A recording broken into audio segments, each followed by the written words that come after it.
જશે.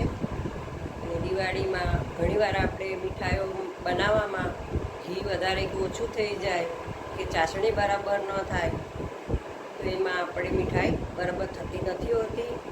તો હું આજે તમને મારા અનુભવ અને મારી ટ્રીક પ્રમાણે તમને ટિપ્સ આપું છું કે અગર જો મોહનથાળ કે લાડુ કે તમે બનાવતા હો એમાં અગર ઘી વધારે થઈ જાય તો એ લાડુ બરાબર ગોળ વળતા નથી. હાથેથી તો કદાચ ગોળ બરાબર વળી જાય, તમે થાળીમાં મૂકો ત્યારે બેસી જાય છે, ગોળ એનો શેપ રહેતો નથી કારણ કે એમાં ઘી વધારે છે.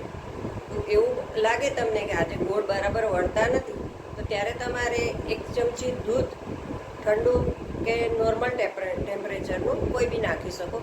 1 ચમચી દૂધ એમાં નાખીને મિક્સ કરશો ને એટલે એનું ઘી બધું શોષાઈ જશે અને લાડુ સરખી રીતે વળશે.